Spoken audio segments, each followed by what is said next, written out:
Welcome to a Fallout 76 episode. Gamescom 2020 is currently underway, and Bethesda Game Studios just wrapped up an interview with the lead developers on Fallout 76. Now, there were quite a few questions that were asked of them, and here are some of the highlights. Hi, so nice to have you here, guys.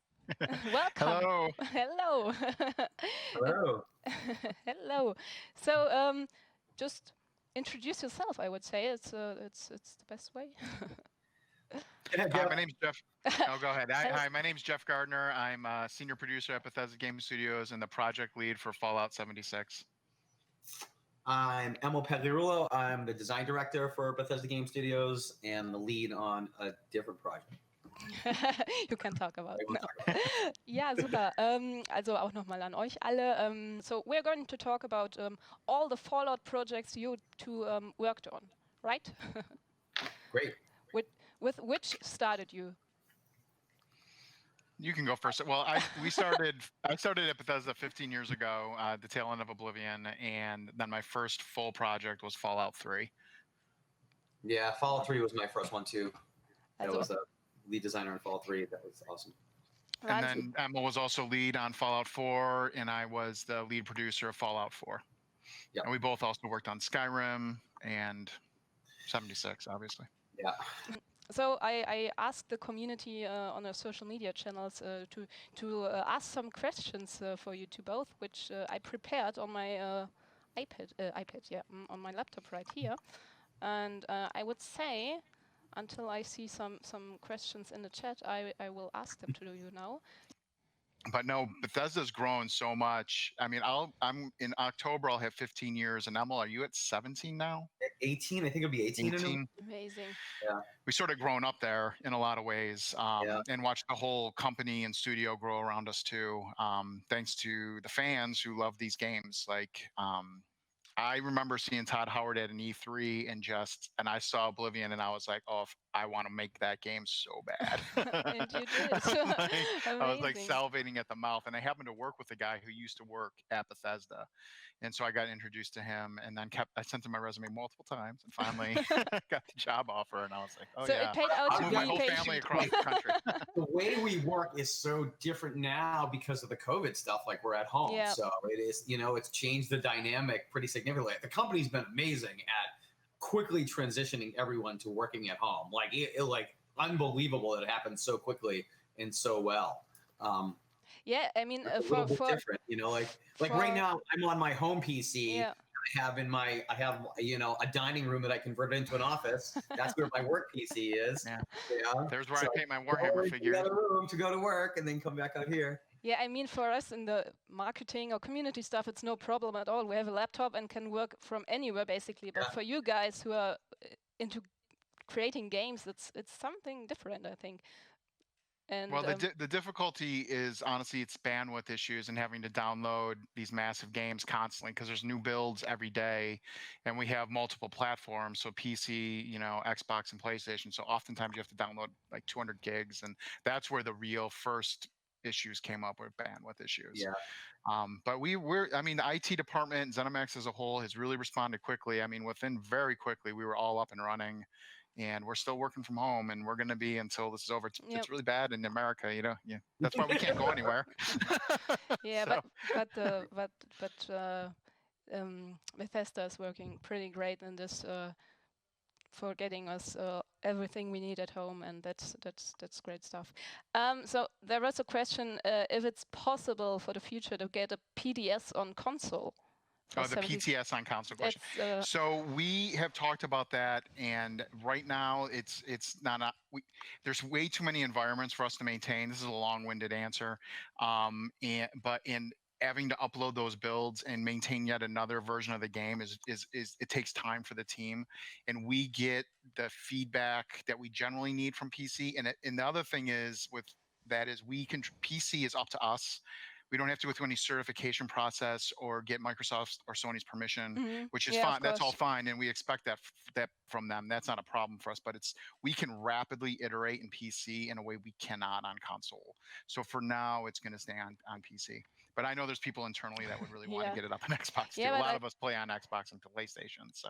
I think But it's right now it's PC. totally understandable for that. Also, I think if you're not in development, I think if you're a fan, you always wonder stuff like this, right? yeah, And it's totally. sometimes hard to understand how convoluted and difficult the process of getting this done it actually is. And it's not that we don't want it, it's like you have to work through, you have to work through the console manufacturers and their stuff, and then go through all the testing. It's just there are so many steps to get through to get there. It's hard. Yeah, absolutely. So our PC audience gives us really good feedback, and the participation in our PTS is really good. When we put good stuff in there, people play. Yeah, yeah, absolutely. And Vamex is asking puppies and 76, please. The questions about companions, which we always loved in the older Fallout games. Yeah, we really want to do pets and Fallout, and that is on a roadmap. I'll put it that way. It's in the future, and I get in trouble all the time for promising things that people are asking for them. So somewhere in the future, we really want. Trust me, I have multiple dogs and cats, and I know perfect Emil has his cat. Something we really want. But there are steps to go through, right? So it's like, of course. Yeah, and as you mentioned, the Brotherhood of Steel, we got a lot of questions. Will the Enclave arrive? it has to come. It has to come. Yeah, Brotherhood of Steel is like, it's so iconic, and it's funny. We're working with Austin now, and Emil and I have been around for a long time, and a lot of folks in Austin are new to the Fallout license, so we are always like trying to get like. Everyone has their assumptions of what something is, like the high level themes, but Emil knows all the details, and I would love to think I know some of them. And so we're always digging into like, you're going too far in this direction, or too not far enough in this direction. And because when you think of the power armors on all the covers, right, that is Brotherhood of Steel. Like it is what a lot of people who tangentially know the franchise and know it as the guy in your shirt and the power armor helmet. That's it. Yeah. That's very true. Yeah. So a personal question from me, which I was always super interested in, and I saw also a lot. Who is your favorite NPC ever in every Fallout title? Wow. Favorite NPC ever. That's actually hard for me to. It's hard for me to answer because I've created a lot of the NPCs. but there is really always a favorite one, isn't there? What's really fun for me is creating a character and then having other designers take that character and flesh them out and do them justice. And so Nick Valentine is probably okay. Yeah.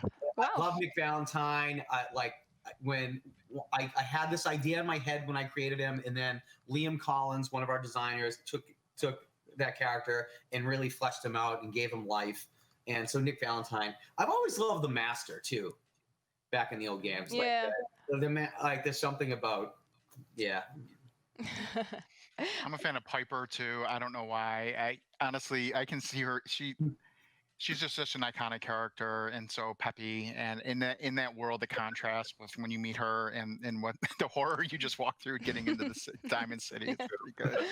And obviously, I like the Overseer too. I think the voice actress there did a great job, and we keep being able to reprise her role.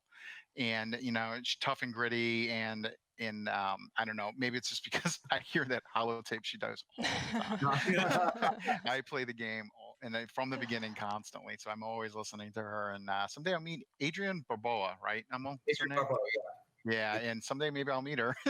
I'll just like but you would both say that Nick Valentine is your number one. Okay. There's something about that character and the voice actor and the writing and his story, and I agree. That's when I was reading, some of these questions were given to us ahead of time, and that was one of them. And I was like, who would I say? That's a tough question. And it was Nick Valentine. Yeah. But 76 really made a very big turn this year with Wastelanders, and it is, and you never know what the future holds with the game, especially as the popularity continues to increase this year. We're really excited about the next. I'll pitch a little here. We have our next patch is coming in September, and we're super excited for it. It includes our daily ops, which is a more a way to play the game in bite-sized chunks and get some quick rewards and have fun with mutators and things that make the game different. It has one wasteland, which allows us to people with disparate levels, very big different level difference, to play together. Older players to go back to what were considered new zones, and newer players to go into harder zones. So it's basically changing the level curve a little bit to keep everything a little more level for everyone. And other features that are all being very positive receive legendary perks, which has been a feature that we've had in and out of PTS and talked about for over a year now. Yeah. So for higher level players, like the other day I was in this a server and there were two 900 level players running around together, and like those players will be able to unlock tons of these immediately because they've been playing so long. They kick in at level 50. So we have a lot of features coming 23, and obviously our patch 22, and obviously our next big patch is in the fall with Brotherhood of Steel and Shelters. And Brotherhood of Steel is another. It's going to be a little smaller in scale than Wastelanders, and we're going to spread it out over the next several months. So, but it has some allies and questing and all the things you want from a Fallout game, and all the things that the players asked for when we launched this game originally that we then gave them with Wastelanders. It builds off the Wastelanders tech. And then also Shelters, which is going to give players the ability to build more. Those are internal instances that you're going to get. You're going to get a vault door. You're going to go inside. You're going to be able to build your own mini vault. And we have a couple different ways to do that, and ways we're going to be able to service that to people. Everyone who plays the game is going to get one, and you're going to be able to go in and build. And the build limits increased. We were removing a lot of the snapping rules, so you can do a lot more intersections and crazy creative building, because we don't have to worry so much about people exploiting or griefing players with this, because it's in your own instance, right? You're going to be able to allow your friends to come in. You can make them open for random people to come in, or lock it off from random people, whatever you want. And that's both those are slated to come in the winter, early winter, hopefully November. And they're huge, and we're going to continue to build and add to this game. This game is a crazy creative sandbox for us to try different stuff, and that's why I love working on it. I've been on this project since the day it started, and I love being able to go, what crazy things do we want to do? What do the fans want us to do? What do we want to do? All of us play it, and what do we want to see? And we try stuff, and some things succeed more than others, I fully admit, but I love to be able to have this creative space to where we can keep experimenting with this game, having fun with it. And so far the fans have really reacted great to that, and we appreciate and want to keep honoring them and their commitment to this game. And there you have some of the highlights from the Gamescom developers talk. I'll leave a link to the full interview in the description below. Thanks so very much for watching, and I'll see you out in the wasteland.